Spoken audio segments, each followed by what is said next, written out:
Hello friends, welcome to. दोस्तों, आज के इस वीडियो में हम बात करेंगे केमिस्ट्री का एक काफी इंपॉर्टेंट टॉपिक है, पीरियोडिक क्लासिफिकेशन ऑफ एलिमेंट, तत्वों का आवर्ती वर्गीकरण। काफी स्टूडेंट ने कमेंट बॉक्स में रिक्वेस्ट करी थी कि sir periodic classification of element पर वीडियो बनाया जाए, क्योंकि हाल ही में एग्जाम में इस टॉपिक से काफी क्वेश्चंस देखने को मिल रहे हैं। तो फ्रेंड्स, आज के इस वीडियो में हम अच्छे से इस टॉपिक को समझेंगे और एक काफी इंपॉर्टेंट टेस्ट भी लगाएंगे। तो फ्रेंड्स, सबसे पहले हम बात करते हैं कि पीरियोडिक क्लासिफिकेशन ऑफ एलिमेंट होता क्या है और इसकी जरूरत क्यों पड़ी। तो बहुत ही सिंपल शब्दों में समझिएगा, तत्वों के अध्ययन को सरल बनाने के लिए, जो एलिमेंट होते हैं उनकी स्टडी को सरल बनाने के लिए एक समान गुण वाले, एक समान प्रॉपर्टी वाले तत्वों को एक साथ रखो और अलग अलग प्रॉपर्टी वाले तत्वों को अलग अलग रखने की व्यवस्था जो बनाई जाती है, उसी को क्या कहा जाता है? पीरियोडिक क्लासिफिकेशन ऑफ एलिमेंट कहा जाता है। समझ में आया आपको? जितने भी एलिमेंट हैं पृथ्वी पर, उन सभी एलिमेंट को सिस्टमेटिक मैनर में अरेंज करना ही क्या कहलाता है? पीरियोडिक क्लासिफिकेशन ऑफ एलिमेंट कहलाता है। तो इतिहास में बहुत सारे लोगों ने तत्वों का वर्गीकरण करा, क्लासिफिकेशन किया, जिसमें सबसे पहले करा था डोबेराइनर ने। डोबेराइनर ने अपना त्रिक सिद्धांत दिया, उसमें काफी कमियां निकली, उसके चलते वो सक्सेसफुल नहीं हो पाया। उसके बाद में न्यूलैंड आए, न्यूलैंड ने तत्वों का अष्टक नियम दिया।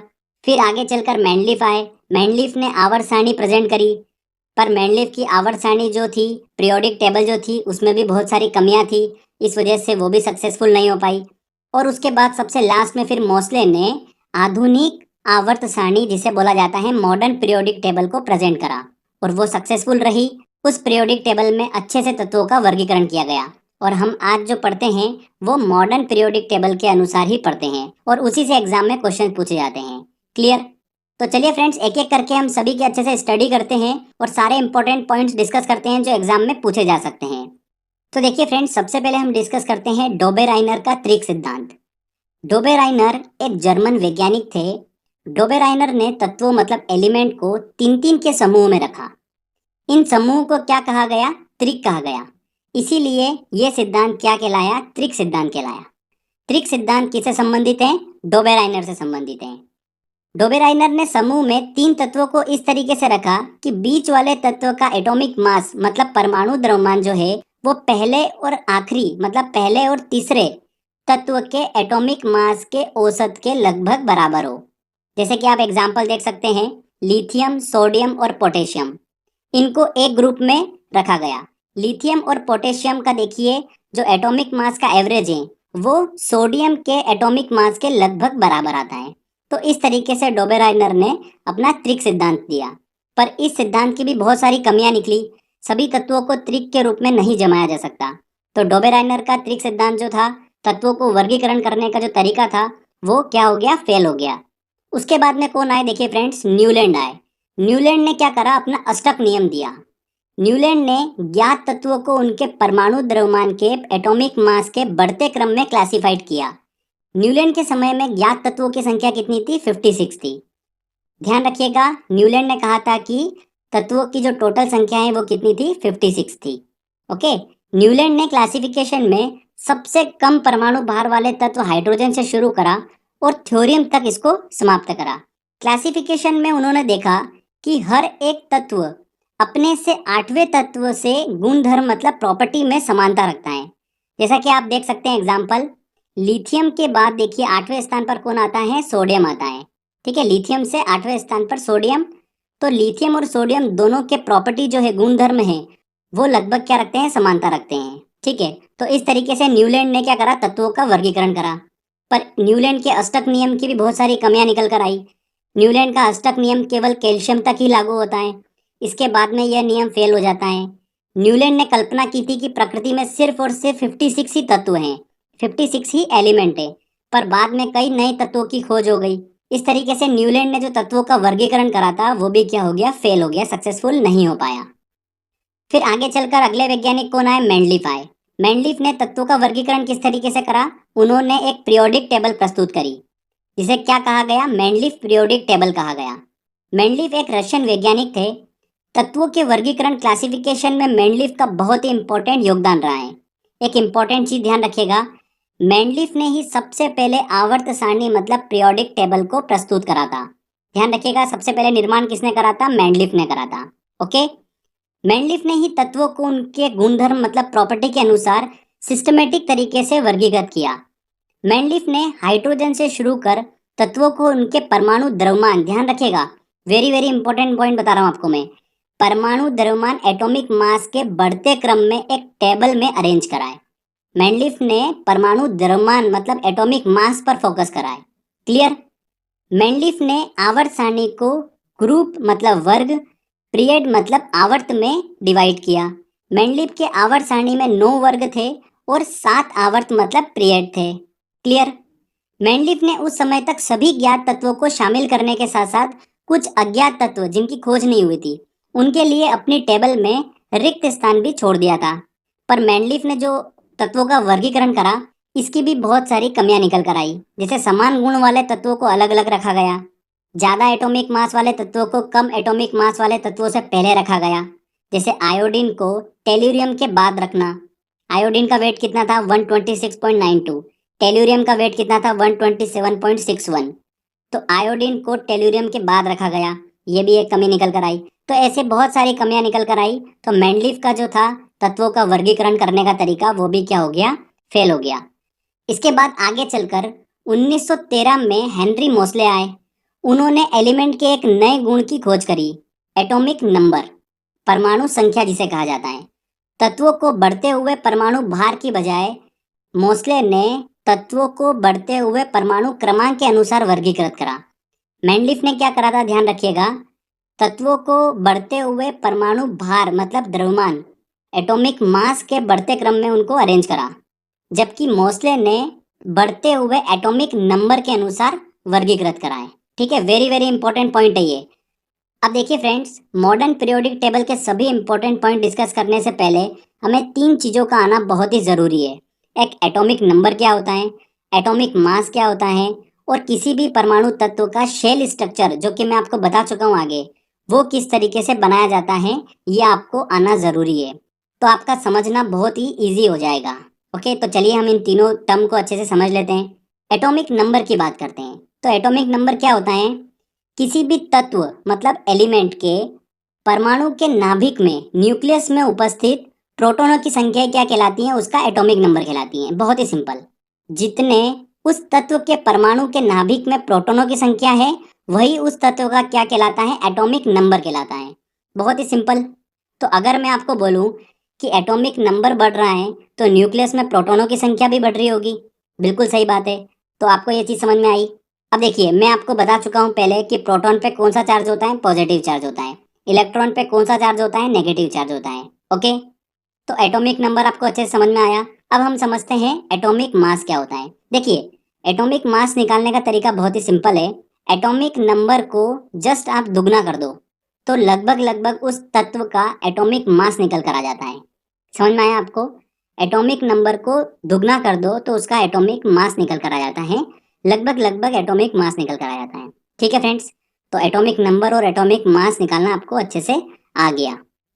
अब हम तीसरी टर्म को डिस्कस करते हैं जो कि है शेल स्ट्रक्चर। किसी परमाणु तत्व का शेल स्ट्रक्चर कैसे बनाया जाता है। तो ये भी मैं आपको, देखिए, कार्बन वाला लेक्चर जो हमने डिस्कस करा था उसमें मैं आपको अच्छे से बता चुका हूँ कि किसी भी तत्व के शेल में इलेक्ट्रॉनों को कैसे अरेंज करा जाता है। हमने क्या पढ़ा था कि 4 शेल होती है, के, एल, एम और एन। के शेल में 2 इलेक्ट्रॉन आते हैं, एल शेल में 8 इलेक्ट्रॉन आते हैं मैक्सिमम, एम शेल में 18 इलेक्ट्रॉन आ सकते हैं मैक्सिमम, और एन शेल में 32 इलेक्ट्रॉन मैक्सिमम रखे जा सकते हैं। चलिए एक एग्जाम्पल से हम इसको समझते हैं। हम समझते हैं कार्बन का शेल स्ट्रक्चर। देखिए, कार्बन का एटॉमिक नंबर कितना होता है? 6 होता है। मतलब इसमें प्रोटॉनों की संख्या कितनी होगी? न्यूक्लियस में 6 होगी, और इलेक्ट्रॉनों की संख्या भी कितनी होगी? 6 होगी। हमको 6 इलेक्ट्रॉनों को अरेंज करना है। तो कार्बन की पहली जो फर्स्ट शेल आई, के शेल, उसमें कितने इलेक्ट्रॉन आ गए? 2 इलेक्ट्रॉन आ गए। इसके बाद देखिए सेकंड शेल आई, इसमें कितने मैक्सिमम इलेक्ट्रॉन रखे जा सकते हैं? 8 इलेक्ट्रॉन मैक्सिमम रखे जा सकते हैं। पर बचे हुए कितने इलेक्ट्रॉन है? अभी 4 इलेक्ट्रॉन। तो सेकंड शेल में कितने इलेक्ट्रॉन आ गए? 4 आ गए। तो कार्बन स्टेबल कंडीशन में है क्या? नहीं है। अगर इसका बाहर का ऑक्टेन कंप्लीट हो जाता, आउटर शेल में अगर 8 इलेक्ट्रॉन कंप्लीट हो जाते तो कार्बन जो था वो स्टेबल कंडीशन में आ जाता। ठीक है, इसीलिए हमने पढ़ा था कि कार्बन क्या करता है? स्टेबल होने के लिए कोवलेंट बॉन्ड बनाता है।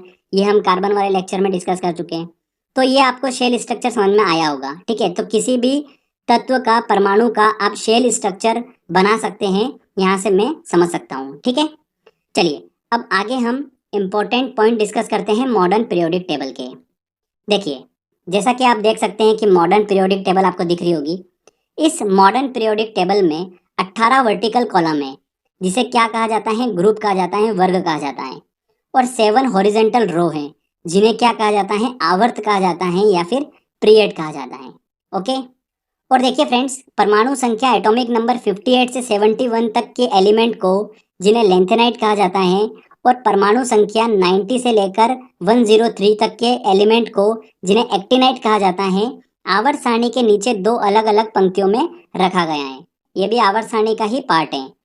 अब आप सोच रहे होंगे कि इस पूरी पीरियोडिक टेबल को कैसे याद रखें। तो आपको पूरा याद करने की जरूरत नहीं है, जो मैं आपको पॉइंट्स बता रहा हूँ बस उतना आप याद रखिएगा, आपका ये टॉपिक अच्छे से कवर हो जाएगा। अब इसमें देखिए, हाइड्रोजन की परमाणु संख्या एटॉमिक नंबर सबसे कम है, इसलिए हाइड्रोजन को पहले स्थान पर रखा गया है। क्लियर? आजकल एग्जाम में बहुत अच्छे अच्छे क्वेश्चंस बन रहे हैं, जैसे कि पहले आवर्त में, पहले पीरियड में कितने तत्वों को रखा गया है, दूसरे आवर्त में कितने तत्वों को रखा गया है, तीसरे पीरियड में कितने तत्वों को रखा गया है, ये एग्जाम में क्वेश्चन बन जाते हैं।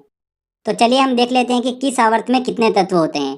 पहले आवर्त में कितने तत्व होते हैं, एलिमेंट होते हैं, 2 होते हैं। दूसरे आवर्त में 8, तीसरे आवर्त में भी 8 होते हैं। चौथे आवर्त में कितने होते हैं, 18 तत्व होते हैं, 18 एलिमेंट होते हैं। पांचवें आवर्त में ये क्वेश्चन पूछा गया था सीडीएस 2015-16 में, ध्यान रखिएगा। पांचवें आवर्त में कितने होते हैं, 18 तत्व होते हैं। छठे आवर्त में कितने एलिमेंट आते हैं, 32 एलिमेंट आते हैं। अब देखिए फ्रेंड्स, पीरियोडिक टेबल में आप देख पा रहे होंगे, छठे आवर्त में लेंथेनम के बाद देखिए 58 से लेकर 71 तक के तत्वों को आवर्त सारणी के नीचे रखा गया है। तो इसको लेकर कंफ्यूज मत होइएगा। छठे आवर्त में कितने आते हैं, 32 तत्व आते हैं। और आखिरी जो बचा हुआ हमारा 7वां आवर्त है, उसके अंदर शेष बचे हुए तत्व आते हैं। तो ये जितने भी मैंने आपको बताए हैं, ये आपको ध्यान होना चाहिए। इसका कोड आप ध्यान रख लीजिए, 288 18 18 32, 288 18 18 32। उस तरीके से आप बड़ी आसानी से याद कर पाएंगे। ठीक है, क्वेश्चन यहाँ से बनते हैं, इसलिए आपको ध्यान देना होगा। अब आगे देखिए, इस पूरी पीरियोडिक टेबल में आपको सिर्फ 5 ग्रुप, 5 वर्गों को दिमाग में रखना है। कौन कौन से 5 ग्रुप, मैं आपको बता देता हूँ। ग्रुप नंबर पहला, इस ग्रुप के तत्वों को अल्कली मेटल मतलब क्षारीय धातु कहा जाता है। कौन कौन से तत्व आते हैं इसके अंदर, देखिए हाइड्रोजन, लिथियम, सोडियम, पोटेशियम, ये ग्रुप नंबर 1 में तत्व आते हैं और ये क्या कहलाते हैं, अल्कली मेटल कहलाती हैं। क्लियर? मतलब हर एक आवर्त का, हर एक पीरियड का पहला जो एलिमेंट होगा वो क्या होगा, अल्कली मेटल होगा। ये हमको देख के समझ में आ रहा है। ठीक है फ्रेंड्स, इसके बाद जो आपको ध्यान रखना है, सेकंड ग्रुप, जिसे क्या बोला जाता है, अल्कलाइन अर्थ मेटल कहा जाता है, क्षारीय मृदा धातु। इसके बाद आपको देखिए कौन सा ग्रुप याद रखना है, ग्रुप नंबर 11। ग्रुप नंबर 11, इस ग्रुप में आने वाले तत्वों मतलब एलिमेंट को क्या कहा जाता है, सिक्का धातु कहा जाता है। देखिए कॉपर, सिल्वर, गोल्ड, ये सारे इसी ग्रुप में रखे गए हैं। इसके बाद आता है देखिए इंपॉर्टेंट ग्रुप नंबर 17, जिन्हें क्या कहा जाता है, हेलोजेंस कहा जाता है। इस ग्रुप में आने वाले तत्व सबसे ज्यादा क्रियाशील होते हैं। क्यों क्रियाशील होते हैं, देखिए फ्लोरीन का जब आप स्ट्रक्चर देखोगे, इसका शेल स्ट्रक्चर देखोगे, तो इसके आउटर शेल में कितने इलेक्ट्रॉन आते हैं, 7 इलेक्ट्रॉन आते हैं। और आउटर शेल में देखिए सेकंड जो शेल है, इसमें कितने इलेक्ट्रॉन इसको चाहिए, 8 इलेक्ट्रॉन चाहिए स्टेबल होने के लिए। तो 1 इलेक्ट्रॉन की कमी हो रही है इसको, तो ये चाहता है कि मुझे 1 इलेक्ट्रॉन कहीं से फटाफट मिल जाए। इसीलिए फ्लोरीन जो होता है वो क्या होता है, सबसे ज्यादा क्रियाशील होता है। क्लोरीन भी होता है, ब्रोमीन भी होता है, पर इन सभी में सबसे ज्यादा क्रियाशील जो होता है वो कौन होता है, फ्लोरीन होता है। तो इस चीज को भी ध्यान रखिएगा। तो ग्रुप नंबर 17 के तत्वों को क्या कहा गया है, हेलोजेंस कहा गया है। ओके, एक और चीज ध्यान रखिएगा कि इस ग्रुप के सभी तत्व जो होते हैं वो नमक बनाने में उपयोग किए जाते हैं। इसके बाद देखिए अगला वर्ग, अगला ग्रुप कौन सा दिमाग में रखना है आपको, ग्रुप नंबर 18। ये पीरियोडिक टेबल का सबसे लास्ट का ग्रुप है। इसे शून्य समूह भी कहा जाता है। इस ग्रुप में नोबल गैसों को स्थान दिया गया है, हीलियम, नियॉन, ऑर्गन, क्रिप्टॉन, ये सारे जो गैसेस हैं वो इसी ग्रुप में रखी गई हैं। इस ग्रुप में आने वाले तत्व सबसे कम क्रियाशील होते हैं। क्यों? क्योंकि ये स्टेबल कंडीशन में होते हैं।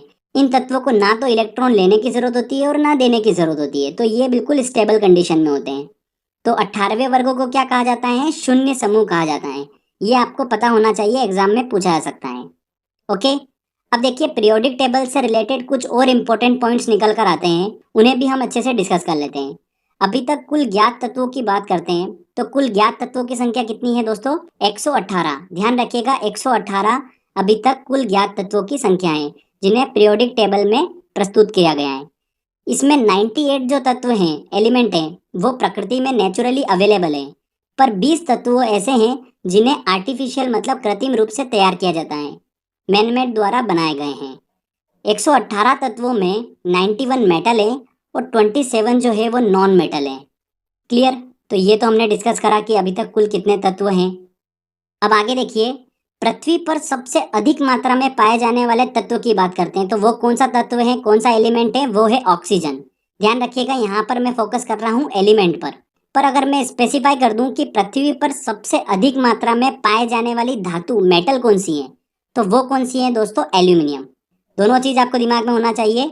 सबसे अधिक मात्रा में पाया जाने वाला तत्व ऑक्सीजन, सबसे अधिक मात्रा में पाए जाने वाली धातु तत्व मेटल कौन सी है? एल्यूमिनियम है।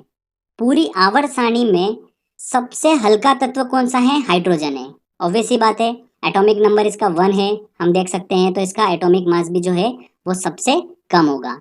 पूरी आवर्त सारणी में सबसे हल्की धातु की बात करते हैं, मेटल की बात करते हैं, तो सबसे हल्की मेटल कौन सी होती है? लिथियम होती है। ये एग्जाम में क्वेश्चन पूछा गया था, ध्यान रखिएगा। सबसे भारी तत्व बात करते हैं पूरे पीरियोडिक टेबल में, तो वो कौन सा है दोस्तों? अनअनोक्टियम है। अनअनोक्टियम जो है वो एक मैनमेड द्वारा बनाया गया है, प्रकृति में नेचुरली अवेलेबल नहीं होता है ये। पर अगर नेचुरली अगर पूछा जाए आपसे तो ध्यान रखिएगा, यूरेनियम जो होता है सबसे हैवी तत्व होता है। सबसे हैवी तत्व कौन सा होता है? यूरेनियम होता है। सबसे भारी धातु की बात करते हैं, ठीक है, मेटल की बात करते हैं, तो वो कौन सी होती है? ऑस्मियम होती है। सबसे भारी तत्व अनअनोक्टियम, मैनमेड द्वारा बनाया गया। पर अगर स्पेसिफाई करके एग्जाम में पूछ ले कि नेचुरली सबसे भारी तत्व कौन सा है, तो कौन सा है? यूरेनियम है। सबसे भारी धातु की बात करें, मेटल की बात करें, तो कौन सी है दोस्तों? ऑस्मियम है। एक और चीज ध्यान दीजिएगा, सबसे ज्यादा हाई डेंसिटी किस तत्व की होती है? ऑस्मियम की होती है। तो ये दोनों चीज आपको ध्यान रखना है। अब अगर ऐसा एग्जाम में क्वेश्चन पूछ ले कि ऐसी धातु जो द्रव अवस्था में पाई जाती है तो वो कौन सी है? पारा है। और ऐसी अधातु, ऐसी नॉन मेटल जो द्रव अवस्था में पाई जाती हैं वो कौन सी हैं? ब्रोमियम। तो ये दोनों चीज भी आपको पता होना चाहिए। ठीक है फ्रेंड्स, तो ये हमने पीरियोडिक टेबल के कुछ इंपॉर्टेंट पॉइंट्स डिस्कस करे।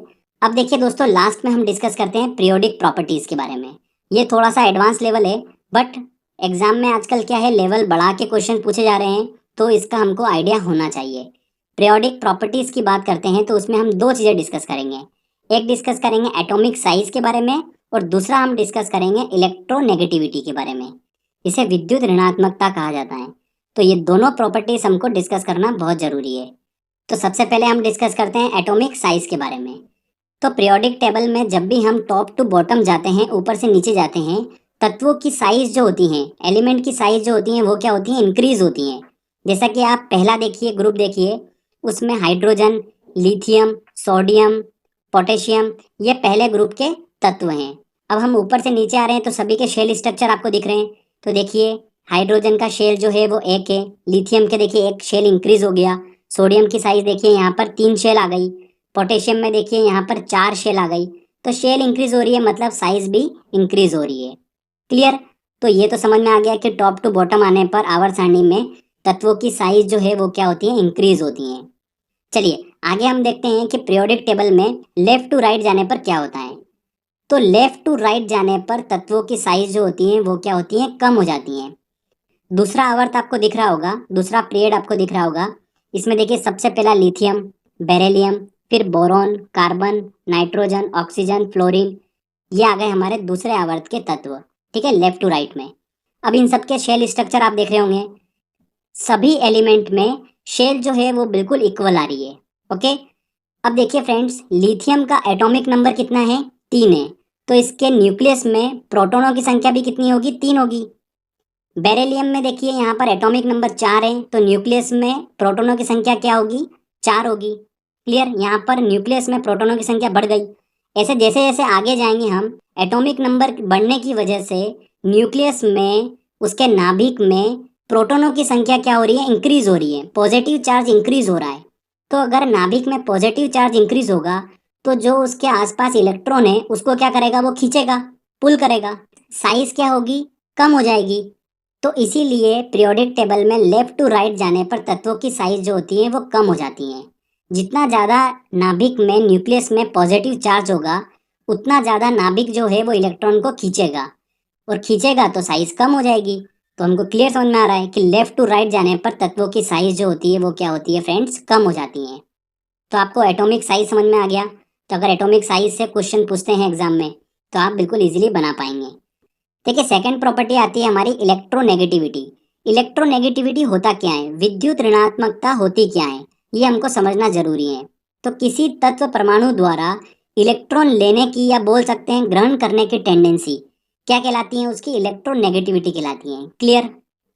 अब आवर्त सारणी में पीरियोडिक टेबल में लेफ्ट टू राइट जाने पर इलेक्ट्रोनेगेटिविटी बढ़ती है। कैसे, वो हम आगे समझेंगे। और ऊपर से नीचे जाने पर, टॉप टू बॉटम जाने पर इलेक्ट्रोनेगेटिविटी घटती है।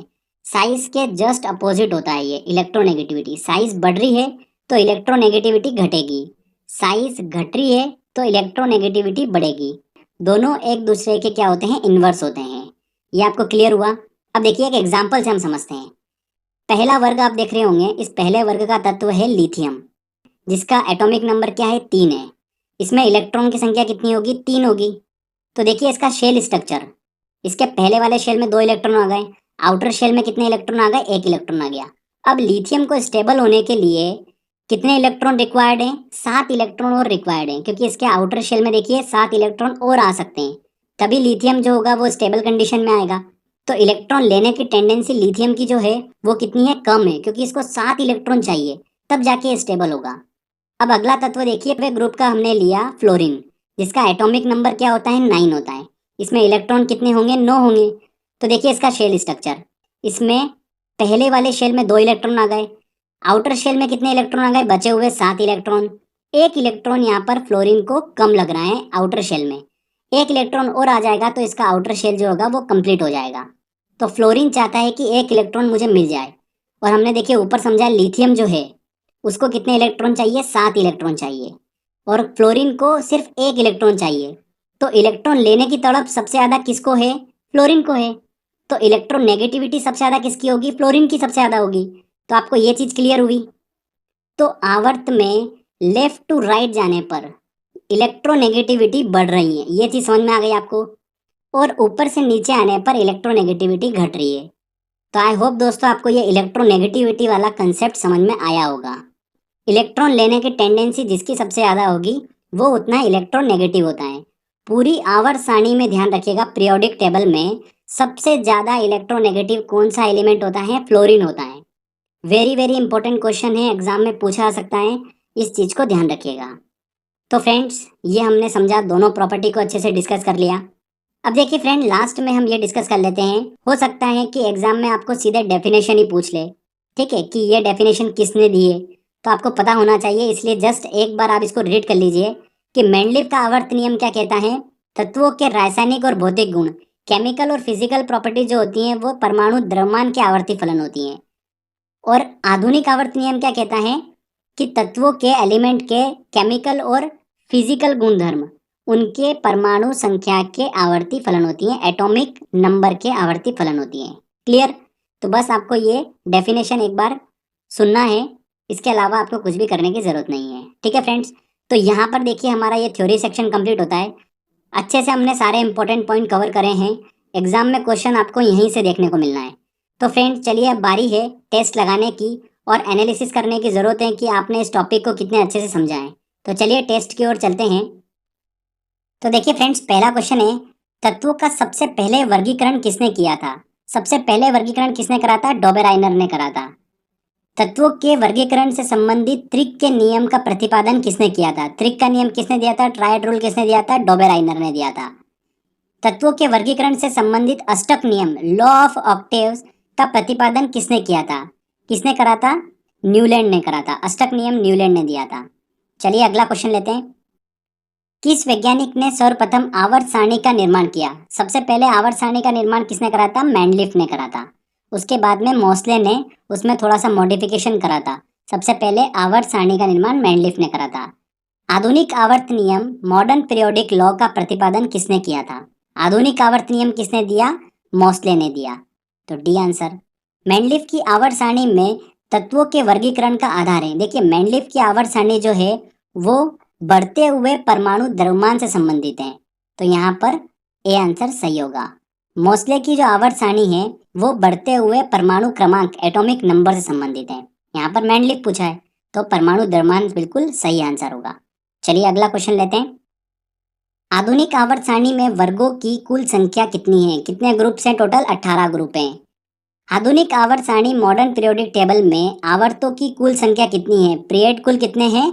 7 आवर्तें टोटल। और किस आवर्त में कितने एलिमेंट हैं ये भी मैं आपको बता चुका हूँ।